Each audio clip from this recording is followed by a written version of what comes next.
Éxodo describe la maravillosa intervención de Dios a favor de su pueblo escogido al librarlo de la esclavitud y su bondadosa condescendencia al realizar un pacto con ellos.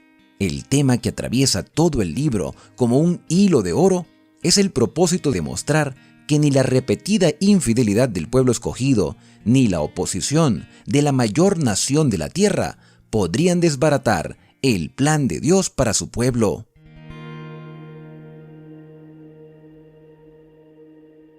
Hola, bendiciones amigos del canal Esperanza Digital Studio. Bienvenidos una vez más a nuestro recorrido explicativo por la Biblia. Yo soy Alexander Suárez y hoy vamos a analizar el capítulo 17 de Éxodo. Pero recuerda, no termines este video sin suscribirte, sin activar las notificaciones, sin dejarnos un comentario sobre este tema o sobre otros videos que ya hemos analizado. También puedes compartir este mensaje con otras personas. Todos los viernes tendremos programas en directo con la ayuda del Señor para poder responder preguntas, interrogantes, textos y pasajes difíciles de la Escritura con principios de interpretación, y así juntos vamos a seguir creciendo en lo que Dios nos ha revelado para nuestro bienestar, porque toda la Escritura es inspirada por Dios y útil para instruir, para redarguir, para corregir en justicia, a fin de que el hombre de Dios sea perfecto y enteramente preparado para toda buena obra. Con esta premisa, abramos juntos el capítulo 17 de Éxodo. Y este capítulo comienza diciendo que toda la congregación de Israel partió del desierto de Sin, avanzando por sus jornadas a la orden del Señor, y acamparon en Refidim, pero allí no había agua para el pueblo. Entre el desierto de Sin, donde comenzó la caída del maná, y Refidim se establecieron dos campamentos, y esto lo sabemos por la referencia que hay en Números capítulo 33 en los versículos 12 y 13. Estos dos campamentos, estaba uno en Dosca y otro en Aluz, pero se desconoce su ubicación, así también como la de Refidim, aunque la mayoría de los eruditos han buscado a Refidim en el Vadi Feirán, que conduce al tradicional monte Sinaí.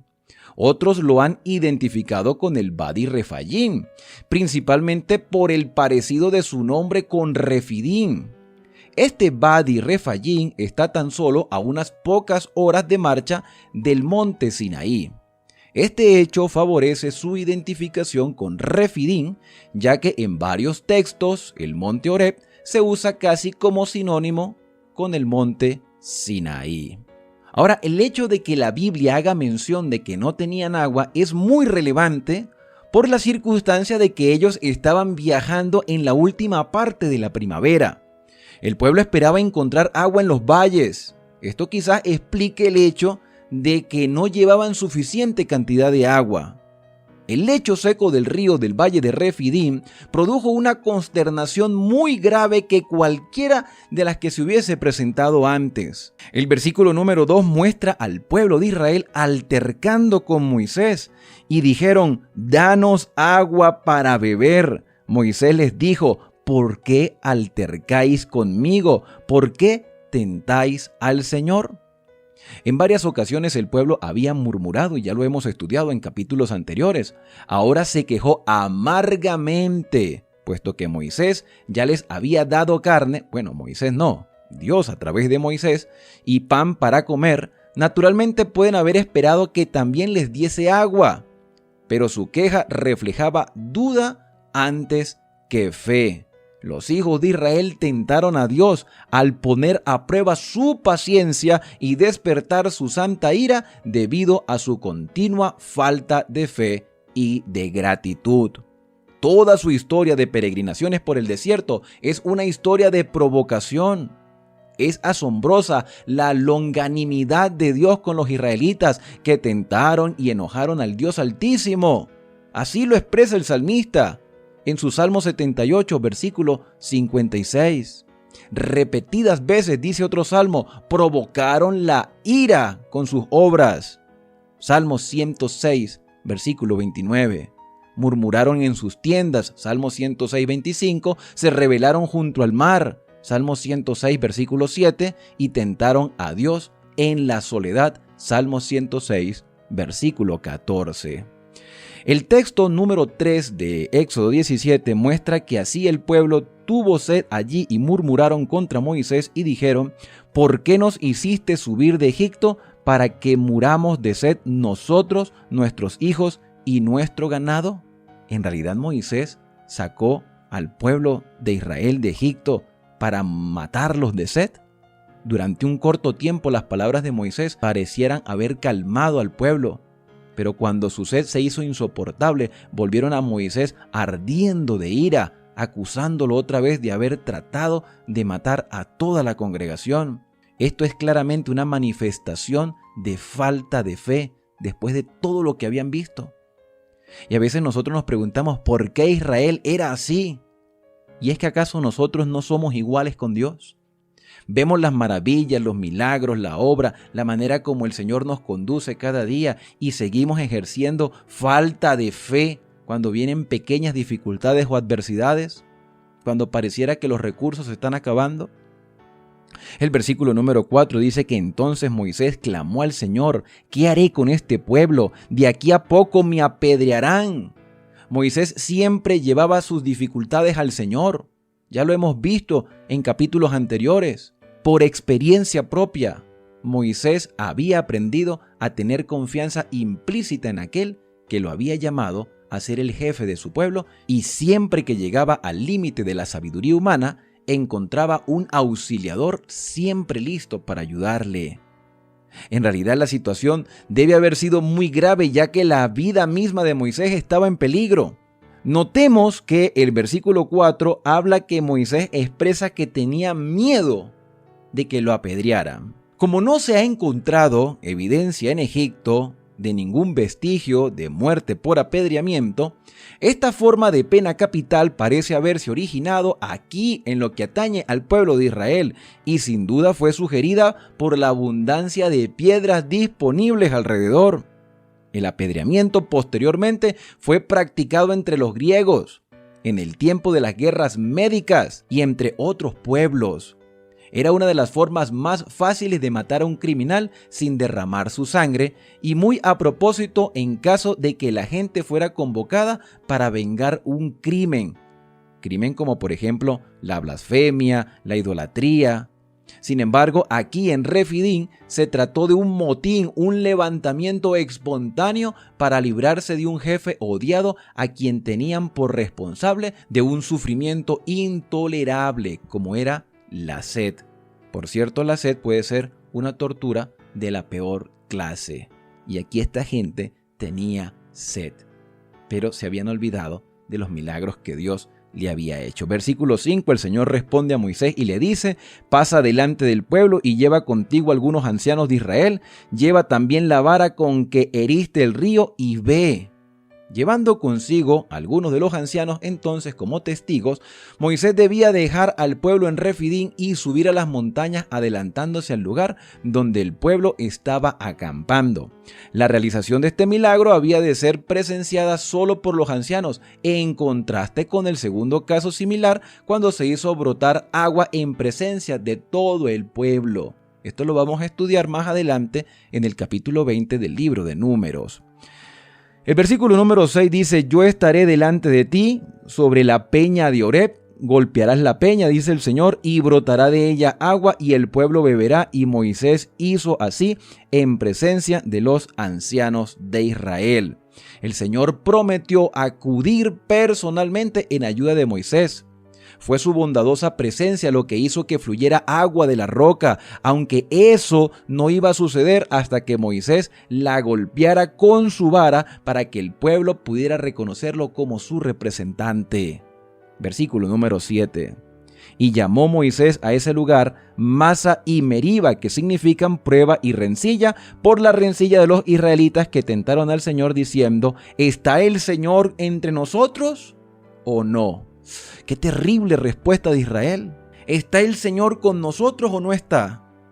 Oye, pero si acabas de ver los milagros, hace poco pasaste el Mar Rojo, Miren cómo cae el maná todos los días. ¿Y ustedes todavía se preguntan si Dios está con nosotros? Mis queridos amigos, en la actualidad no es muy diferente. Hay personas que dudan de que Dios nos acompaña, pero el Señor está con nosotros todos los días hasta el fin del mundo. Recordemos que Él prometió nuevamente estar con su pueblo, pero si su pueblo escuchaba y prestaba atención a lo que Él decía y obedecía sus mandamientos. Las promesas del Señor son condicionales, pero son seguras. Versículo número 8, vemos entonces que aquí viene una circunstancia adversa. Vino Amalec para pelear contra Israel en Refidim. Los amalecitas eran descendientes del nieto de Esaú, de quien tomaron el nombre Amalec. Separándose de sus hermanos en una fecha remota, parecen haberse convertido en una tribu dominante en la parte norte de la península del Sinaí. Aunque eran una raza emparentada con Israel, vieron con desconfianza la ocupación de sus campos de pastoreo por los hebreos y estuvieron resueltos a destruirlos completamente. Comenzando con este primer encuentro en Refidim, se desarrolló una larga y amarga contienda entre las dos naciones. Un año después, los israelitas fueron derrotados por los amalecitas, que unieron sus fuerzas con los cananeos en Cades Bermea, y esto lo podemos leer en el capítulo 14 del libro de Números. Durante el periodo de los jueces, ya estando en la tierra de Canaán, los amalecitas procuraron subyugar a Israel, pero fueron derrotados por el grupo de Gedeón, y esto lo podemos leer también en Jueces capítulo 6. Por otra parte, Saúl y David también los derrotaron repetidas veces. Y los últimos restos de la nación fueron destruidos finalmente por los simeonitas durante el reinado del rey Ezequías en el primer libro de Crónicas, capítulo 4, versículos 41 hasta el 43. Ahora, con respecto a lo que atañe a esta primera lucha de Israel, descrita en el capítulo 17 de Éxodo, esta batalla en realidad comenzó con un ataque a traición contra los que estaban en la parte final de la larga columna hebrea, a quienes se les denominaba los débiles, y especialmente cuando ellos estaban cansados y trabajados. ¿Cómo lo sabemos? Porque el libro de Deuteronomios en el capítulo 25 hace mención a esto, ampliando lo que está relatado en esta batalla contra Amalec en el capítulo 17 de Éxodo. Este infame ataque fue considerado por Dios como un insulto personal, y aunque el castigo final fue largamente demorado, nunca fue olvidado, pues a su debido tiempo Dios ordenó a Saúl que los destruyera. Eso lo podemos leer en 1 de Samuel capítulo 15.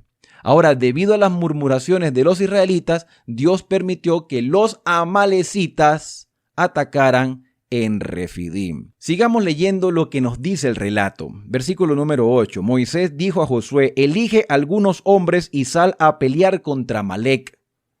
Mañana yo estaré sobre la cumbre del collado con la vara de Dios en mi mano. Y Josué hizo como le dijo Moisés. Salió a pelear contra Amalec. Y Moisés, Aarón y Hur subieron a la cumbre del collado.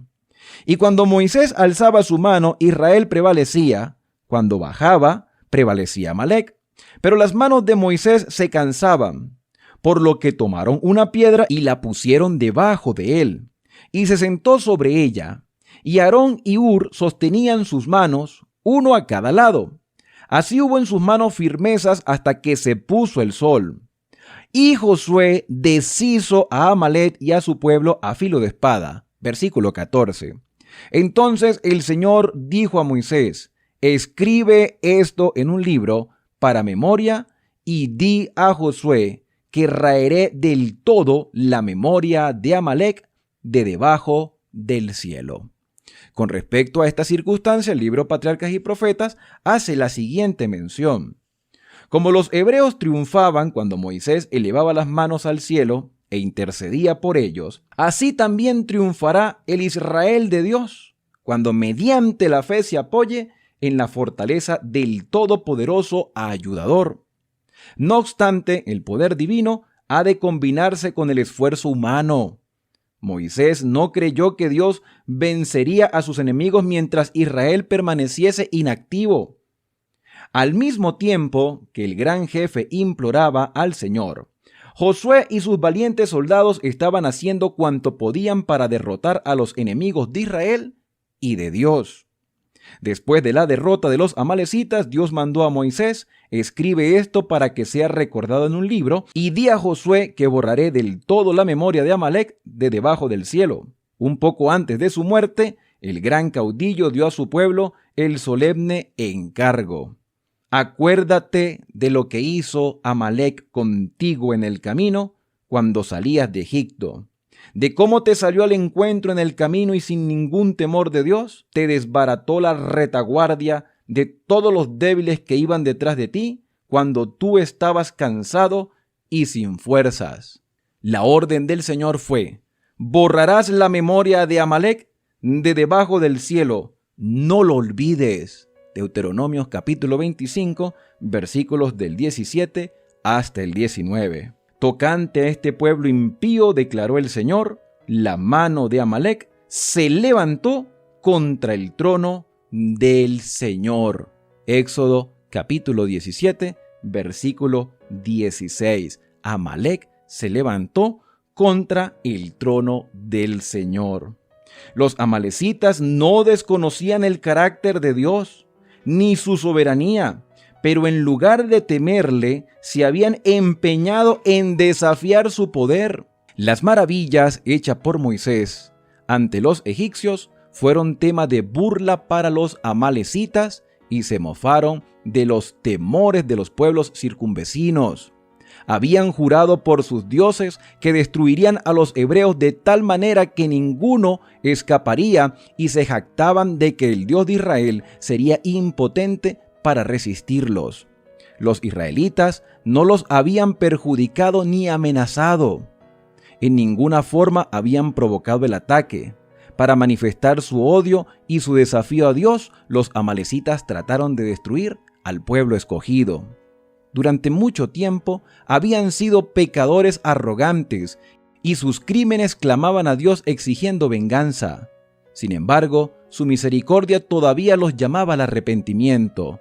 Pero cuando cayeron sobre las cansadas e indefensas filas de Israel, sellaron la suerte de su propia nación. El cuidado de Dios se manifiesta en favor de los más débiles de sus hijos. Ningún acto de crueldad u opresión hacia ellos es pasado por alto en el cielo. La mano de Dios se extiende como un escudo sobre todos los que lo aman y temen. Cuídense los hombres de no herir esa mano, porque ella esgrime la espada de la justicia. Mis queridos amigos y hermanos de esperanza, el plan de Dios es que nadie perezca. El plan de Dios es que todos tengamos oportunidad de salvación. Israel no era una nación perfecta. De hecho, los cristianos de este tiempo no somos perfectos. Cometemos errores, tenemos muchas cosas que aprender y desaprender, como dijimos en el video anterior. El Señor nos está reeducando y nos está preparando para que podamos vivir en la Canaán celestial, en el reino de los cielos que el Señor ha preparado para nosotros. Pero hay muchas cosas que necesitamos doblegar en nuestra vida. Israel se quejaba, murmuraba, dudaba, tenía falta de fe, pero el Señor los estaba moldeando, los estaba preparando, los iba a utilizar como su instrumento para que fueran una luz y una bendición para las demás naciones. Lo mismo hace Dios con nosotros el día de hoy. Los cristianos de cualquier denominación, cuando quieren hacer la voluntad del Señor, el Señor los va a transformar con el poder de su Espíritu Santo. No podemos nosotros dejarnos llevar por nuestros gustos o por nuestras inclinaciones o dudar de las promesas del Señor en medio de la adversidad. Tú y yo tenemos un privilegio y tenemos una responsabilidad porque somos pueblo adquirido, nación santa, que ha salido de las tinieblas a la luz admirable para que anunciemos las virtudes del Señor. Pero a nuestro alrededor hay personas que están dispuestas a ignorar todas las muestras de misericordia divina y con arrogancia, con orgullo, se han dedicado a hacer que la palabra del Señor sea puesta por debajo de sus pies. Por lo tanto, Dios en su misericordia da un tiempo de gracia para que estas personas sean convencidas de su error. Pero al no querer ser cambiadas, el Señor tendrá que quitar su protección de ellos, para que al quitar su protección puedan recibir entonces el pago por su actuación totalmente incorrecta. La justicia de Dios tiene que ser satisfecha, no porque Dios quiera que el ser humano muera, sino porque Dios sabe que el pecado está destruyendo a toda la creación. Y ese pecado debe llegar a su fin. Por eso dependemos del Señor cada día. Amalek cumplió su tiempo de gracia como sucedió en Egipto. Dios no quería la muerte del egipcio, Dios no quería la muerte de la amalecita, pero los egipcios endurecieron su corazón y los amalecitas se dispusieron a atacar al pueblo de Israel, a los más débiles en ese momento.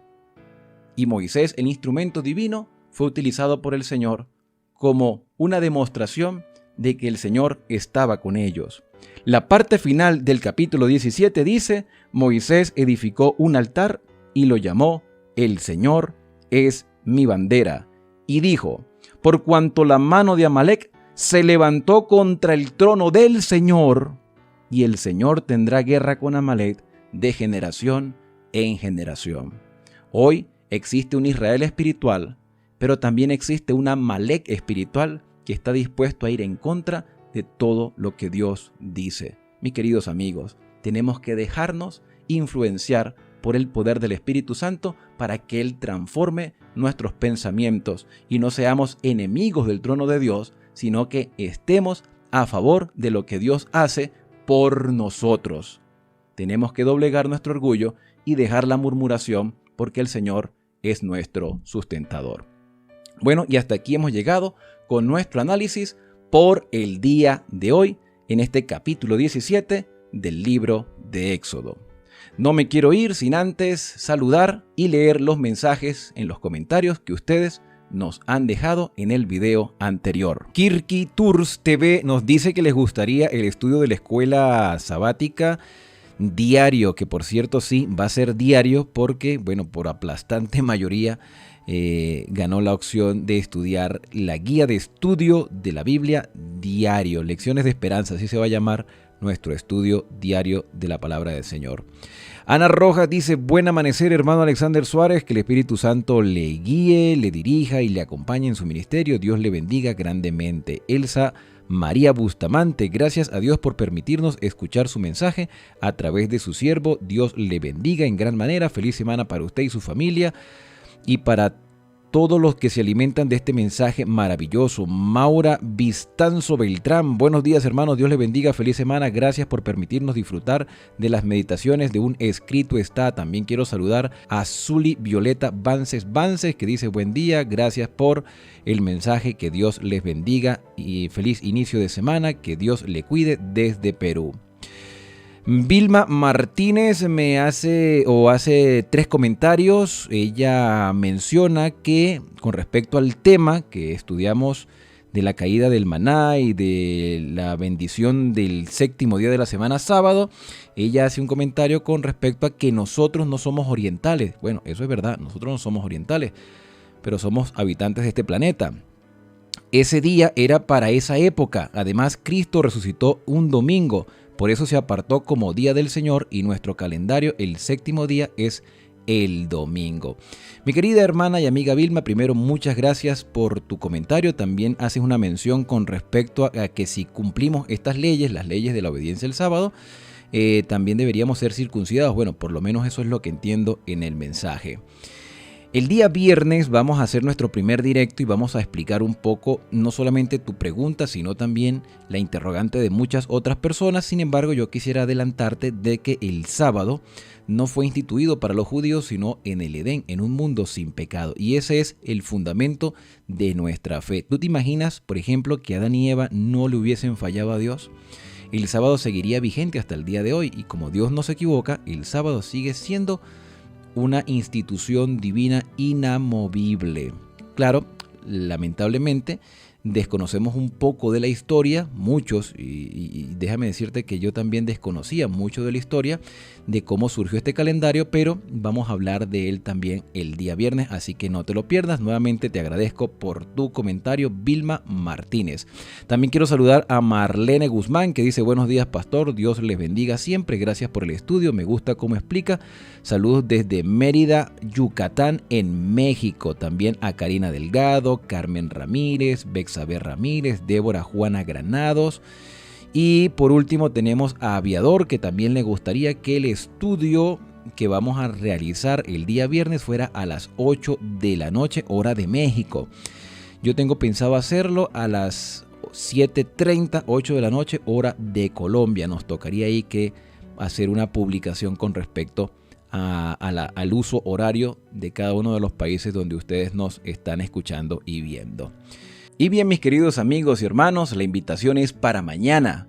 Muchas gracias por seguirnos cada día, por suscribirte a este canal, por activar las notificaciones. Gracias por los comentarios que ustedes nos dejan, por los buenos deseos, por las preguntas. Les recuerdo que el día viernes y todos los viernes, si Dios nos da fuerza y nos da la oportunidad de estar en pie, vamos a hacer programas en directo para compartir con ustedes y responder las interrogantes que se nos presenten en medio de los estudios. Yo soy Alexander Suárez y esto es Esperanza, el canal de las Sagradas Escrituras. La cita es para mañana, cuando continuaremos nuestro estudio con el capítulo 18 del libro de Éxodo.